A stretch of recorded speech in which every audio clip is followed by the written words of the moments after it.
Welcome to Pigeon River Farm, doing farming right. I'm Robert Brown, the owner of Pigeon River Farm. Thank you for viewing. Good evening. In tonight's episode, we're going to talk about why our AWA certification fits doing farming right so well. We are AWA certified, as we talked in the previous episodes, for the whole farm. We are certified under our poultry operation, and we're certified under our cattle operation. Our cattle are all pasture based. They're all free range. They are on the pasture full time. They're not barned at all. They don't live in a barn. They have shelter available to them as prescribed in the animal welfare approved certification, but we actually require the cattle to be out in the elements. They do very good because they're breeds that withstand it. We have the Scottish Highland cattle. They can tolerate the cold very well.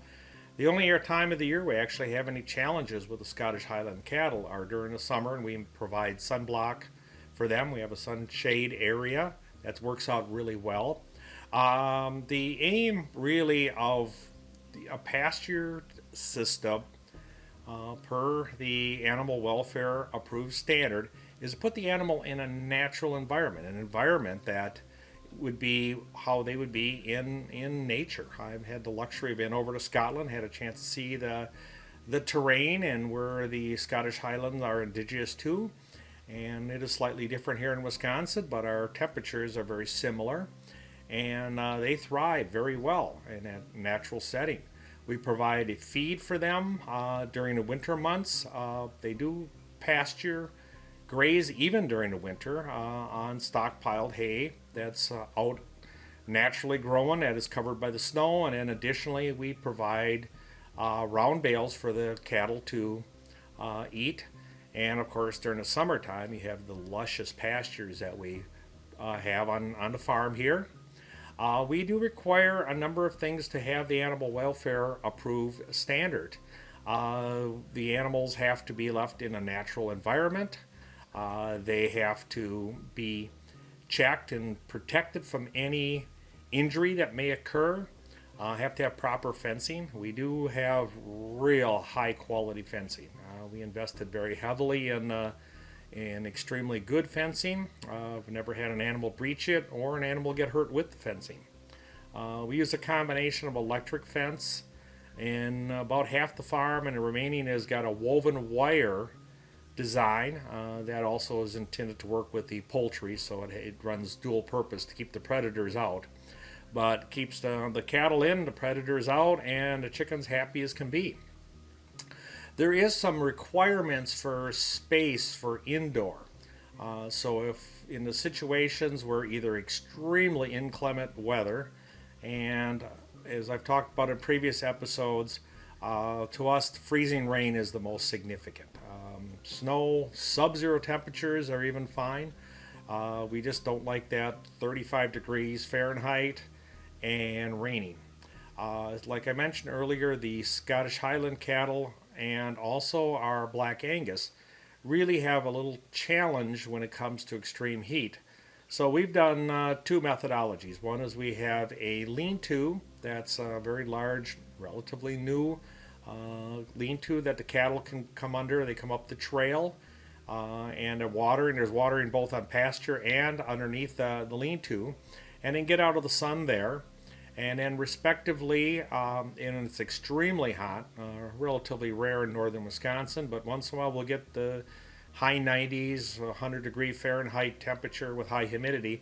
There, in them cases, we've actually put a sprinkler out in the pasture.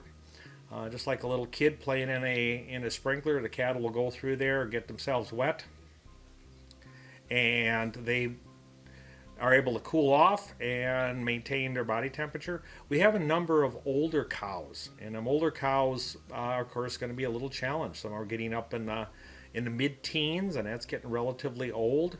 And with that condition, we try to make their life as peaceful, calm, and wonderful as we can. And again, environmental things are very important. Well, anyways, the animal welfare certification to us means an awful lot. We have both the treatment of the animals, so their welfare itself is critical, and additionally, we are certified grass fed.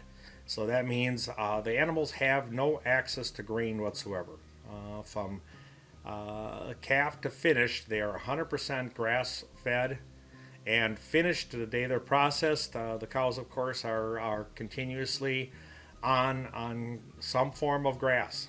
So the grain is not natural for a ruminant animal to eat. So the animal welfare approved certification is quite involved. The day of the audit is usually a good 4 to 6 hours.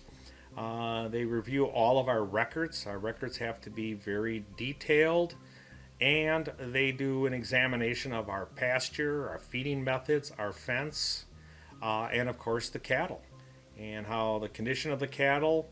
It's pretty obvious. It's a full audit, so you have an inspector that's highly skilled, going around the farm, inspecting every aspect of it.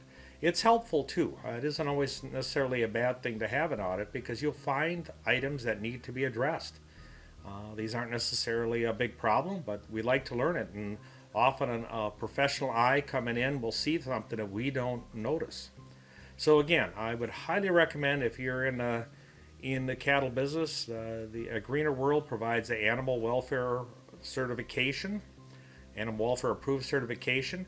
And if you're a consumer of high quality meat, make sure you look for their brand, animal welfare approved. It is really cut above anything else you would find. Well, I thank you and have a great evening.